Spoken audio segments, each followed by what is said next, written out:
Hello students, आज मैं आप लोगों को थ्योरीज ऑफ एटीट्यूड चेंज बताऊंगी। इनमें मेन जो थ्योरी है that is cognitive consistency theories of attitude change.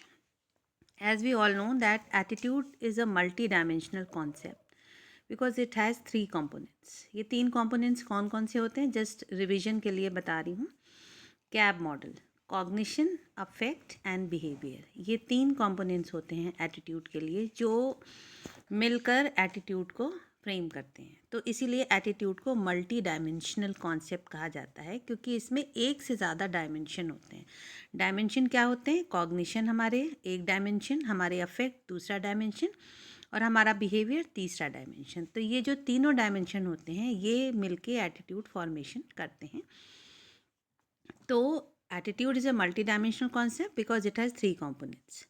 The cognitive consistency is based on the assumption that a person always tries to maximize consistency among the components of attitude. Consistency is also known as congruence, balance and so forth.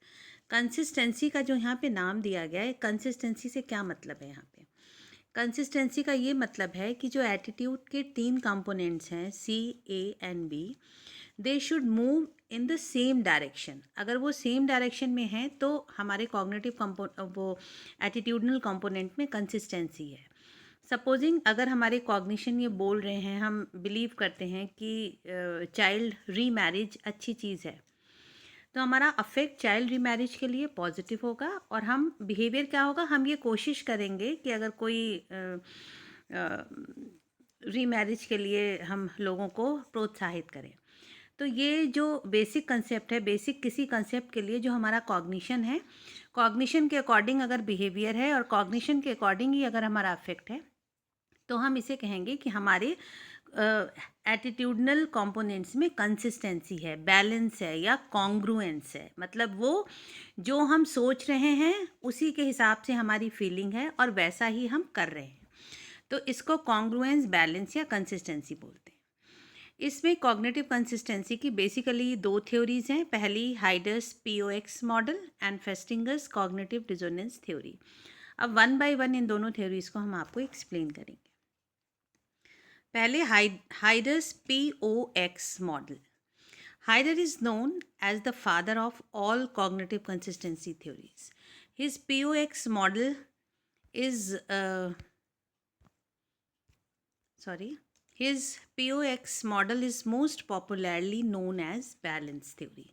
इनका जो procedural aspect है उसमें हमेशा balance के ऊपर focus किया गया है कि POX में बैलेंस अगर होगा, जो इनके 3 कंसेप्ट्स हैं, 3 एलिमेंट्स हैं, इसीलिए इस प्रोसीजरल एस्पेक्ट को देखते हुए इनकी POX मॉडल थ्योरी जो है उसको हम बैलेंस थ्योरी के नाम से जानते हैं, hiders balance theory. It is more popularly known, मतलब हाइडर के POX मॉडल की जगह हाइडर्स बैलेंस थ्योरी के नाम से हम इसे ज़्यादा अच्छी तरीके से जानते हैं। अब इसे एक्सप्लेन कर रहे हैं कि इनका POX मॉडल बेसिकली क्या है। Supposing your 2 friends Meera and Neha are fighting. This makes you feel uncomfortable. You feel like you are caught in the middle and you have to choose between 2 things that you care about. Sounds like you are in the middle of a situation with psychological inequality. Okay, एक common life की ये situation आपके सामने रखी है। एक example है कि अगर आपकी कोई कॉमन फ्रेंड हैं और उन दोनों के बीच में अगर लड़ाई हो रही है तो हमारे लिए बड़ी टेंशन की सिचुएशन क्रिएट हो जाती है। क्यों? क्योंकि हमें, अगर हम जिसके भी फेवर में बोलेंगे तो दूसरे वाले को बुरा लगेगा, तो हम उसमें न्यूट्रल रहेंगे तो हमारे लिए टेंशन की सिचुएशन क्रिएट होती है और ये हमारे लिए इम्बैलेंस की सिचुएशन पैदा कर देती है। और ये इम्बैलेंस जब तक दूर नहीं होता है तब तक एक टेंशन की, और तब तक हमारा कॉग्निटिव जो इम्बैलेंस है वो बना रहता है। तो Fritz Heider was a social psychologist who developed a theory about situations involving psychological inequality. He called his idea balance theory. ये जो आइडिया है ना कि एक इंडिविजुअल, दो इंडिविजुअल्स के साथ में जिनके लिए वो पॉजिटिव एटीट्यूड रखता है, वो अगर आपस में एक दूसरे के लिए नेगेटिव हो जाते हैं तो उसके लिए कितना मुश्किल होता है, क्योंकि उसके लिए दोनों ही इम्पॉर्टेंट हैं। मीरा भी इम्पॉर्टेंट है, नेहा भी इम्पॉर्टेंट है। तो she is having positive attitude towards both Meera and Neha, while they are having negative attitude towards each other. तो उसके लिए ये चूज़ करना कि किसका साथ दे, और वो अपने आप को फील करता है कि वो इस कैसी सिचुएशन में फंस गया है कि जिसका भी साथ देंगे दूसरे से रिलेशनशिप हमारी ख़राब हो जाएगी। तो इस सिचुएशन में हमें बैलेंस करने की ज़रूरत होती है, and hiders theory is all about explaining this balance and imbalance situation of A person's life. In Hyder's POX model, P is the person, which is you in our example, जो अभी हमने example दिया था. O is the other, let's say this is Meera, that leaves Neha as the X or the third element in the triangle. इसको triangular वे में हम इस type से शो करते हैं. P is you, O is Meera and X is Neha.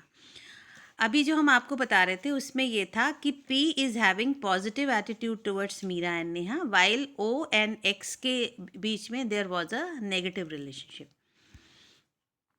Among these three elements, Hyder differentiated between two different types of relationship. First is unity relationship. It indicates the degree to which the elements are perceived to belong together due to some kind of similarity. This is known as a unity relationship. Similarity के basis पर जब हम किसी चीज़ को perceive करते हैं उसको हम unity relationship नाम देते हैं. Affective relationship क्या है? It indicates nature of liking among the elements, and nature of liking may be positive or negative. Hyder's theory is based upon this affective relationship. क्योंकि जो अभी हमने आपको P और X का मॉडल एक्सप्लेन किया था, एक आप थे, दूसरे मीरा एंड नेहा थी. उनमें क्या है, ये तीन एलिमेंट्स हैं और ये एलिमेंट आपस में लाइकिंग या डिसलाइकिंग कर रहे हैं. तो hiders balance theory is basically based on this affective relationship. Since nature of prediction of the model is same for both relationship, we shall concentrate only upon the affective relationship for explaining attitude change. According to model, there can be 8 possible POX combination. In 8 possible POX combination में 4 balanced communication है और 4 imbalanced communication है.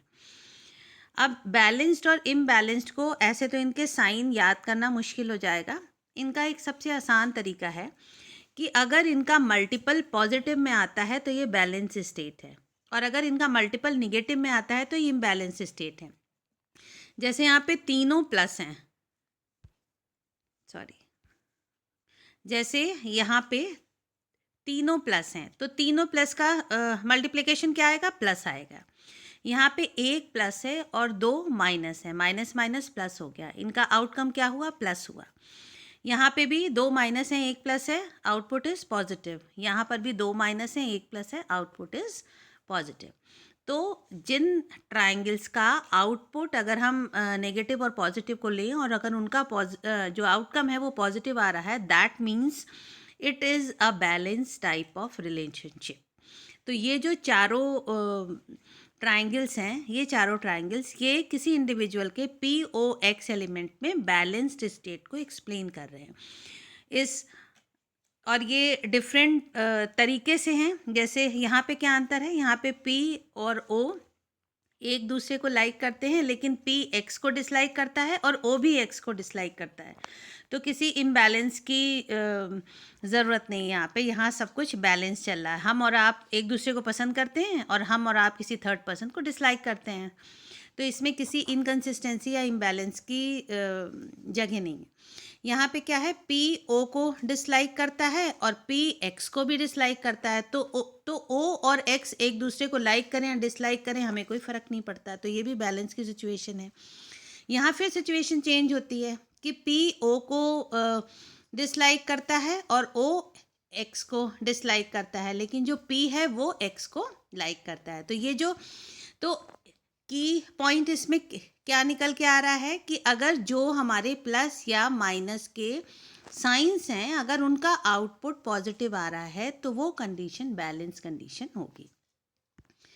Next 4 condition आपकी imbalanced state हैं। इनमें क्या होता है कि अगर इनमें प्लस और माइनस का जो आउटपुट है वो अगर नेगेटिव आ रहा है तो ये स्टेट्स हमारी इम्बैलेंस की स्टेट होती है। तो अगर किसी स्टेट को आपको POX मॉडल के रूप में करना है तो सबसे पहले आपको इन साइंस का आउटपुट निकाल के देख लेना होता है कि इनका आउटपुट माइनस में आ रहा है या प्लस में आ रहा है। अगर माइनस में आ रहा है तो ये इम्बैलेंस की कंडीशन है and the person need to change the situation to maintain the consistency and balance among his attitudinal components. तो यहाँ पे आप देखिए इसमें आउटपुट नेगेटिव है तो ये इम्बैलेंस की स्टेट है, इसमें भी नेगेटिव है, एक तो प्लस है, प्लस माइनस माइनस हो गया, इसमें भी आउटपुट नेगेटिव है और इसमें भी आउटपुट नेगेटिव है, माइनस माइनस प्लस हो गया, एक माइनस रह गया, उसका आउटपुट माइनस ही रहा। तो कोई भी स्टेट्स जिनका प्लस या माइनस का आउटपुट नेगेटिव है तो वो इम्बैलेंस की स्टेट्स हैं, और कोई भी वो स्टेट्स जिनका प्लस माइनस का जो आउटपुट है वो पॉजिटिव है तो वो बैलेंस की स्टेट्स हैं। Now balance and imbalance are very important in Heider's theory. Balance is defined as a stable cognitive state which is comfortable to the person or perceiver, while imbalance is unstable cognitive state which motivates a person to change the nature of one of the relationship to achieve a balanced state. Balance state में तीनों components में कोई problem नहीं होती है और POX आपस में कॉन्ग्रुएंट वे में चलते हैं, जबकि इम्बैलेंस स्टेट में जो ट्रायंगल का आउटपुट होता है वो नेगेटिव में होता है and the person needs to change his liking और डिसलाइकिंग टुवर्ड वन पर्सन और object to maintain the condition of balance. इसको हम इस एग्जाम्पल से एक्सप्लेन कर सकते हैं. सपोजिंग गीता की फ्रेंड मीरा भी है और गीता की फ्रेंड नेहा भी है. गीता मीरा को लाइक करती है और गीता नेहा को भी लाइक करती है. ठीक है, तो ये दोनों पॉजिटिव हो गए. सबसे पहले आपको यहाँ पे ये आइडेंटिफाई करना है. फर्स्ट स्टेप क्या है? फर्स्ट स्टेप ये है कि you have to identify whether this triangle is indicating the balance state और इम्बैलेंस स्टेट. तो फटाक से आपने आउटपुट करके देख लिया और आपको पता चल गया कि this is a type of imbalance state. क्यों? क्योंकि इसमें प्लस तो है ही लेकिन प्लस माइनस माइनस हो गया, तो ये इम्बैलेंस स्टेट है.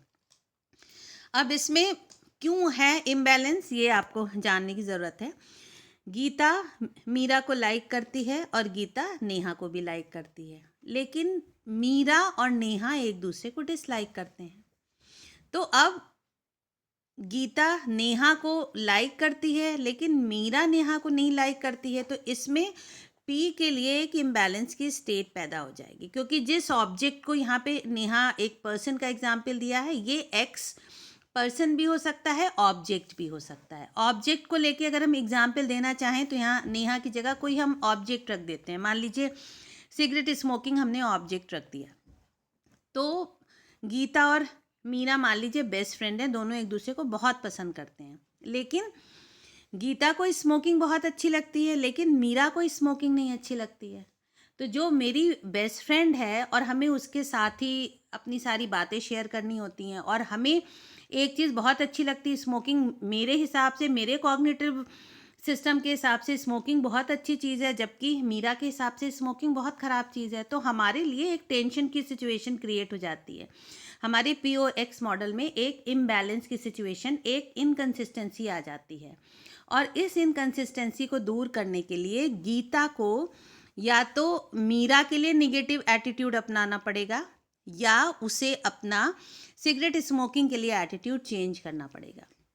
मतलब जो उसके ये दो साइंस हैं, ये दो जो उसके साइन हैं, एक ये प्लस का साइन है, एक ये प्लस का साइन है, तो या तो उसको यहाँ पे माइनस करना पड़ेगा, यानी कि उसको मीरा के लिए डिसलाइकिंग क्रिएट करनी पड़ेगी. क्यों? क्योंकि स्मोकिंग गीता के हिसाब से बहुत ख़राब चीज़ है और मीरा बहुत स्मोकिंग करती है और उसे स्मोकिंग बहुत अच्छी लगती है, तो वो उसके लिए अपना एटीट्यूड चेंज कर लेगी, और या तो गीता को स्मोकिंग के लिए जो पॉजिटिव एटीट्यूड है इसको अपना नेगेटिव एटीट्यूड करना पड़ेगा.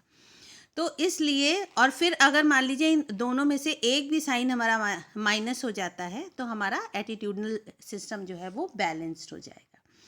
तो ये जो हमारा POX मॉडल है ये इनकॉन्ग्रुएंसीज को दिखाता है। अगर ये इनमें आउटपुट नेगेटिव है तो हमारे POX मॉडल में इनकंसिस्टेंसी या इम्बैलेंस की सिचुएशन आ जाती है, क्योंकि जिस पर्सन को हम पसंद करते हैं तो उस पर्सन की लाइकिंग और डिसलाइकिंग की जो हैं वो भी हमारे ऊपर अफेक्ट करती हैं। जैसे ये स्मोकिंग को डिसलाइक करती है लेकिन मैं बहुत ज़्यादा लाइक करती हूँ, तो मुझे प्रॉब्लम होगी कि ये स्मोकिंग के बिहेवियर में क्यों नहीं इन्वॉल्व है, जबकि स्मोकिंग इतनी अच्छी चीज़ है।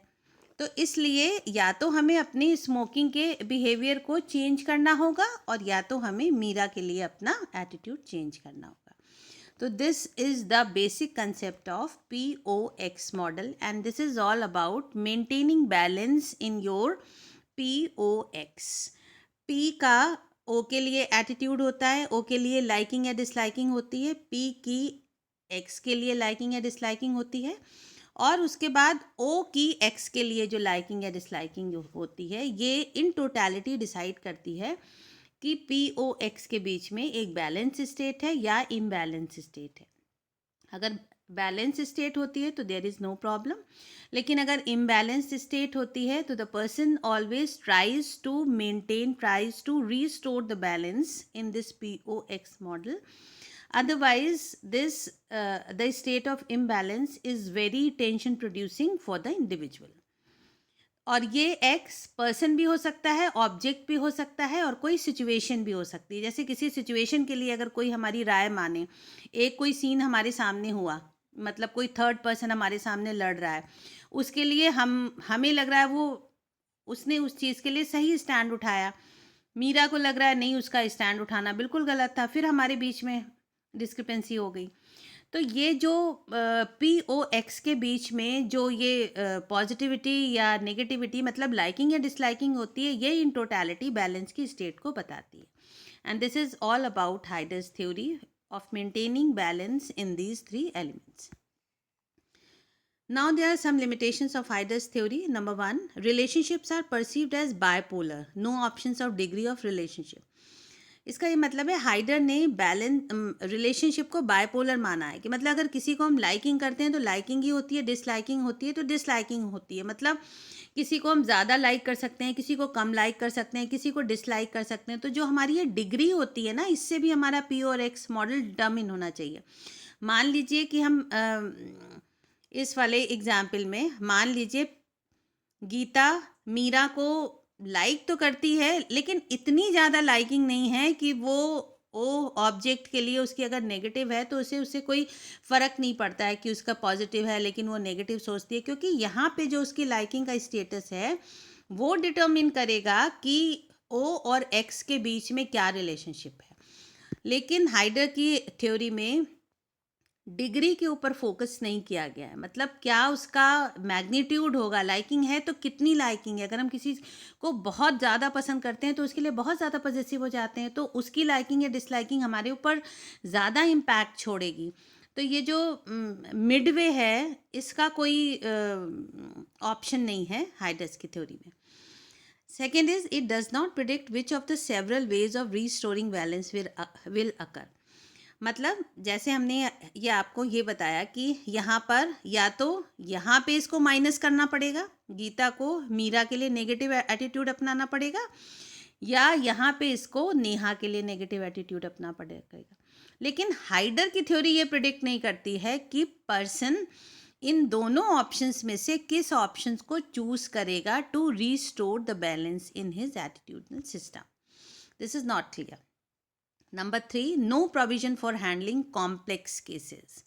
जो कॉम्प्लेक्स केसेस होते हैं उनको कैसे हैंडल करा जाए इसके लिए कोई ऑप्शन नहीं दिया. अब ये कॉम्प्लेक्स केसेस क्या होते हैं? कॉम्प्लेक्स केसेस मान लीजिए ये हो गया, इसी डायग्राम पे आते हैं. P मान लीजिए मदर हो गई, O मान लीजिए उसका सन हो गया, X मान लीजिए सन का बिहेवियर हो गया. अब ठीक है, अब मान लीजिए जो मदर है उसका जो बेटा है वो बहुत एंटी सोशल एक्टिविटीज़ में इन्वॉल्व है. ठीक है, तो ये जो एंटी सोशल एक्टिविटीज़ हैं, यहाँ पे उसके बेटे का तो बिहेवियर पॉजिटिव है, लेकिन उसकी मदर का जो है वो नेगेटिव है। तो इन जनरल हम क्या कहेंगे कि या तो उसको अपने लड़के के लिए अपना एटीट्यूड नेगेटिव कर लेना चाहिए, या एंटी सोशल एक्टिविटीज़ के लिए अपना एटीट्यूड पॉजिटिव कर लेना चाहिए।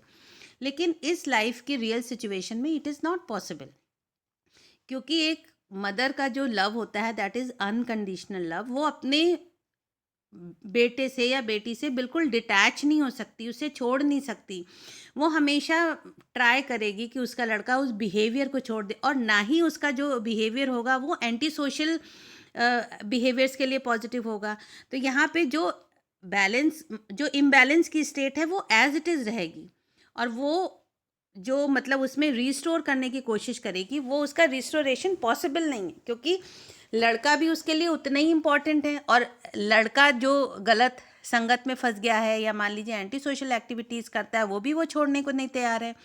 तो ना वो गलत काम कर सकती है, ना अपने लड़के को छोड़ सकती है, ना अपने लड़के के लिए नेगेटिव एटीट्यूड फ्रेम कर सकती है। तो हाइडर की थ्योरी में इन कॉम्प्लेक्स लाइफ सिचुएशन के लिए कहीं कोई ऑल्टरनेटिव नहीं दिया गया है। But despite these limitations, it has a marked influence on the attitude and remains an important cognitive consistency model. तो ये थी हाइडर की बैलेंस थ्योरी। दूसरी कॉग्निटिव डिसोनेंस की थ्योरी है लियोन फेस्टिंगर की। Two cognitions may be in a state of consonance और dissonance. दो कॉग्निशन बैलेंस के सिचुएशन में, मतलब कॉन्सोनेंस के सिचुएशन में भी हो सकते हैं और डिसोनेंस के सिचुएशन में भी हो सकते हैं। अब दो यहाँ पे कॉग्निशंस क्या हैं? फॉर एग्जांपल हम दो कॉग्निशन ले रहे हैं।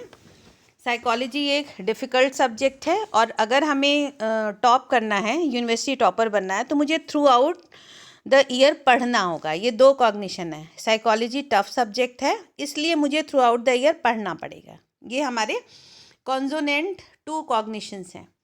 लेकिन अगर मान लीजिए एक कॉग्निशन ये है कि साइकोलॉजी टफ सब्जेक्ट है, लेकिन मैं इसे बिना पढ़े ही यूनिवर्सिटी टॉपर बन जाऊंगा, तो ये क्या हुए? दो कॉग्निशन हैं, लेकिन दोनों कॉग्निशन में डिसोनेंस है, दोनों कॉग्निशंस मैच नहीं करते। अगर कोई सब्जेक्ट टफ है और अगर आपको उसमें टॉपर बनना है, तो you have to work hard in that particular subject. तो पहली वाली सिचुएशन में कि ये सब्जेक्ट टफ है, तो मुझे इसमें बहुत मेहनत करनी पड़ेगी थ्रू आउट द ईयर, तभी मैं यूनिवर्सिटी टॉपर बनूंगी। These two cognitions are consonant. दूसरी कंडीशन में सब्जेक्ट टफ है, लेकिन मैं पूरे साल पढ़ूंगी नहीं, लास्ट में कर लूँगी और यूनिवर्सिटी टॉपर बन जाऊंगी। ये डिसोनेंट कॉग्निशंस हैं। तो कॉग्निशन दो या दो से ज़्यादा कॉग्निशंस, कॉन्सोनेंस भी हो सकते हैं उनमें, और उनमें डिसोनेंस भी हो सकती है। So the state of consonance does not produce any tension in the person. अगर consonance की state है तो कोई tension produce नहीं होता है, क्योंकि हमें पता है कि psychology tough subject है, तो हमें मेहनत करनी है, no tension of anything. While dissonance is a negative drive state, which is produced when a person holds two cognitions which are psychologically inconsistent, hence produce tension. तो जो दो consonant मतलब डिसोनेंट कॉग्निशन जो एक दूसरे के ऑपोजिट जाते हैं, जब वो इंडिविजुअल की पर्सनालिटी में प्रिवेल करते हैं, तो वो इंडिविजुअल को टेंशन प्रोड्यूस करते हैं। Now what is cognitive dissonance? It refers to a situation involving conflicting attitudes, beliefs और बिहेवियर्स। तो इसमें डिसोनेंस CAB तीनों ही डायमेंशंस में हो सकती है। कॉन्फ्लिक्टिंग बिलीफ भी हो सकती हैं, कॉन्फ्लिक्टिंग बिहेवियर भी हो सकते हैं, और कॉन्फ्लिक्टिंग एटीट्यूड्स या हमारे कॉग्निशंस भी हो सकते हैं। This produces a feeling of mental discomfort leading to an alteration in one of the attitudes, beliefs और behaviour to reduce the discomfort and restore balance. तो इस डिसोनेंस को दूर करने के लिए भी हमें क्या करना होता है? जैसे दो हमारे जो ऑपोजिट थॉट्स हैं, उनको हमें मैच करना होता है। अब जैसे अगर मान लीजिए देहरादून से दिल्ली 250 किलोमीटर है, अगर तो वहाँ पे अगर हम जाने के लिए प्रेफर करेंगे, तो हम स्कूटर से तो नहीं जाएंगे ना, या तो कार प्रेफर करेंगे या ट्रेन प्रेफर करेंगे। तो ये जो दो हमारे कॉग्निशंस हैं, कॉन्सोनेंट हैं। अगर हम ये चाहें कि हम पैदल चल के चले जाएं, या हम साइकिल से चले जाएं, या हम स्कूटर से चले जाएं, तो ये जो दोनों कॉग्निशंस हैं, ये सूट नहीं करते, ये एक साथ नहीं जाते, तो ये दो कॉग्निशंस हमारे डिसोनेंट्स हो जाते हैं। तो इनको हमें चेंज करके एक कॉग्निशन को दूसरे कॉग्निशंस के साथ में मैच करना पड़ता है। ठीक है, इसमें दो एग्जाम्पल दिए जा रहे हैं कि liars are bad people but I just lied. ठीक है, मतलब जो हमारा कॉग्निशन कह रहा है उसके जब हम ऑपोजिट काम करते हैं, मतलब हमारी कथनी और करनी यहाँ पे अलग हो गई कि हम मान रहे हैं झूठ नहीं बोलना चाहिए लेकिन मैंने झूठ बोला। तो ये दो हमारे कॉग्निशंस हैं, ये दोनों ऑपोजिट चीज़ कह रहे हैं, तो इससे हमारे कॉग्निटिव डिसोनेंस क्रिएट होता है। Festinger's cognitive dissonance theory suggests that we have an inner drive to hold our all attitudes and behavior in harmony and avoid disharmony. This is known as the principle of cognitive consistency. ये जो cognitive consistency या balance की चीज़ है, ये individual हमेशा balance को achieve करने की कोशिश करता है, या कॉन्सोनेंस को, या कंसिस्टेंसी को, या इक्विलिब्रियम की ओर ही जाता है। जैसे हमारी बॉडी फंक्शनिंग भी करती है, वो भी इक्विलिब्रियम, डिसइक्विलिब्रियम से इक्विलिब्रियम की ओर जाती है। क्योंकि जब तक एक अनस्टेबिलिटी की कंडीशन होती है वो पेनफुल होती है, मतलब जब हम अपने मतलब हम ही एक इंडिविजुअल हैं और हमारे थॉट, हमारी फीलिंग, हमारा बिहेवियर मैच नहीं करता है, तो that creates lack of harmony in the behavior, in the cognition of the individual, and to maintain that behavior, that harmony in the behavior, the individual has to remove that dissonance in all the aspects of his attitude or behavior. Now the question arises, what causes cognitive dissonance? So there are three prime factors: forced compliance behavior, decision making, and efforts. When someone is forced to do publicly something they really don't want to, dissonance is created between their cognitions. I did not want to do this, and their behavior, I did it. This creates a state of dissonance in the personality of the individual. Now explaining forced compliance behavior. Forced compliance occurs when an individual performs an action that is inconsistent with his or her belief. इसमें सबसे अच्छा जो example है वो tin agers का होता है। जैसे अगर मान लीजिए टीन एज को हम गैंग एज भी कहते हैं। जैसे अगर मान लीजिए एक बच्चा जो कि स्मोकिंग के बिहेवियर को अच्छा नहीं मानता है, लेकिन वो जिस गैंग को बिलोंग करता है उसमें सारे स्मोक करते हैं, तो उसको वो फोर्स कंप्लायंस उसमें हो जाता है कि सब उसे फोर्स करते हैं, एक बार ट्राई करके देख लो, एक सिप मार के देख लो। तो अगर वो स्मोक करके देखता है तो वो फोर्स्ड कंप्लायंस बिहेवियर है, क्योंकि वो उस चीज़ को अच्छा नहीं मान रहा है, लेकिन वो जिस ग्रुप को बिलोंग करता है उस ग्रुप के प्रेशर की वजह से वो अगर किसी बिहेवियर को कंप्लाई कर रहा है तो उसे हम फोर्स कंप्लायंस बिहेवियर कहते हैं। मतलब जिस बिहेवियर में हमारी कंसेंट नहीं है, हमारे कॉग्निशंस हमें वो करने को नहीं कह रहे हैं, in spite of that we are doing that particular task, is known as forced compliance behaviour. The behavior cannot be changed since it was already in the past. So dissonance will need to be reduced by re-evaluating their attitude to what they have done. This prediction has been tested experimentally. अब इसमें dissonance क्यों होता है? जैसे हमने group pressure की वजह से उस पर्टिकुलर मोमेंट में स्मोकिंग कर ली, अब हमने कर ली, लेकिन बाद में हम उस चीज़ के लिए रिग्रेट करते हैं। तो इसके लिए तरीका क्या है कि वो जो पास्ट हमारा बीत गया उसके ऊपर हमारा जोर नहीं है, तो उस चीज़ के लिए हमें अपने आप को समझाना पड़ता है कि that was not my fault, that was the weak moment of my personality, and at that very particular weak moment I was forced to comply that behavior which I was not intrinsically motivated to do. इस type से हम अपने आप को समझा के अपने आप को कन्विंस करते हैं कि आई वॉज नॉट रॉन्ग। तो जो हमारे बिहेवियर में डिसोनेंस आया था कि मतलब हम मान रहे थे कि ये चीज़ अच्छी नहीं है, फिर भी हमने उस चीज़ को की, उस चीज़ को हम अपने लिए कन्विंस करते हैं कि हमने की, लेकिन क्यों की। Second is decision making. Life is filled with decisions and decisions arouse dissonance. क्योंकि जब हम कोई डिसीजन लेते हैं तो वो जो डिसीजन सही भी हो सकता है, गलत भी हो सकता है। तो ये जो डिसीजन लेने की प्रोसेस है, this process itself arouse dissonance. For example, suppose you had to decide whether to accept a job in another city, to turn down the job so you could be near your friends and family. Either way, you would experience dissonance. If you look the job, you would miss your loved one, and if you turn the job down, you would lose the job.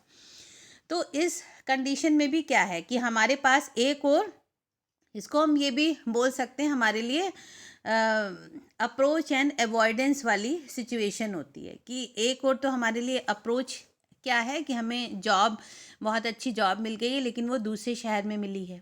Avoidance क्या है कि उस शहर में हम जाना नहीं चाहते हैं, क्योंकि अगर उस शहर में हम जाएंगे जॉब करने के लिए तो हमारे इस शहर के हमारे जो फ्रेंड्स थे, हमारे रिलेटिव थे, हमारी अपनी फैमिली थी, वो सारे इसी शहर में जाएंगे। उस जॉब के लिए हमें बाहर जाके अकेले रहना पड़ेगा। तो ये यहाँ पे हमें क्या करना है, यहाँ पे I have to make a decision कि what should our we do. तो ये एक अप्रोच अवॉइडेंस कॉन्फ्लिक्ट की सिचुएशन है कि अगर हम जॉब को लेते हैं तो हमारी और सारी साइकोलॉजिकल फैक्टर रह जाएंगे। अगर हम उनकी तरफ जाते हैं कि हमें अपने नियर एंड डियर लोगों के पास ही रहना है तो हमारे हाथ से जॉब निकल जाएगी। तो दोनों ही सिचुएशन में एक डिसोनेंस क्रिएट होती है, और इस डिसोनेंस को हमें अपने कॉग्निशंस चेंज करके ही दूर करना होता है। कि अगर हमें जॉब पे जाना है तो we have to convince our self कि फैमिली हमेशा हमारे साथ रहेगी, वहाँ हम जाएंगे, हमारा नया सपोर्ट सिस्टम बन जाएगा, फ्रेंड्स बन जाएंगे। यहाँ भी हमारे कभी तो फ्रेंड्स बने ही थे ना। तो इस टाइप से हमें अपने कॉग्निटिव सिस्टम को चेंज करके डिसोनेंस को कंसोनेंस में कन्वर्ट करना होता है। तो जब भी डिसीजन मेकिंग की बात होती है we face a sort of dissonance. Third is effort. It also seems to be the case that we value most highly those goals or items which have required considerable efforts to achieve. This is probably because dissonance would be caused if we spent a great effort to achieve something and then evaluated it negatively. We would, of course, spend years of effort into achieving something which turns out to be a load of rubbish, and then in turn to avoid the dissonance that produces, try to convince ourselves that we did not really spend years of effort, or that the effort was really quite enjoyable, or that it wasn't really a lot of effort. तो ये जो effort होते हैं इनकी वजह से भी dissonance हमारी पर्सनालिटी में पैदा होता है, लेकिन उसको भी फिर हम रेशनलाइज करते हैं।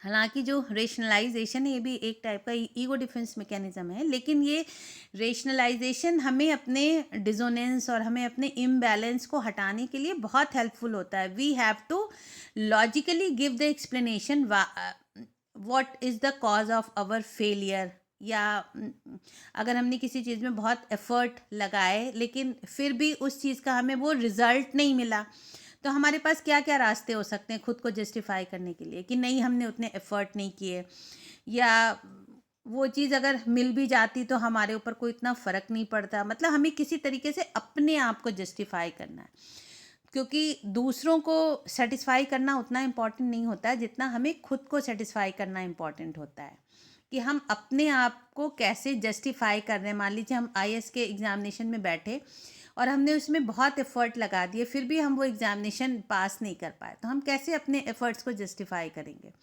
तो उसी के डिफरेंट तरीके होते हैं जिनसे हम अपने डिसोनेंस को कंसोनेंस में कन्वर्ट करते हैं। Dissonance can be calculated by using following formula. Dissonance is equal to importance into number of dissonant cognitions upon importance into number of consonant cognitions.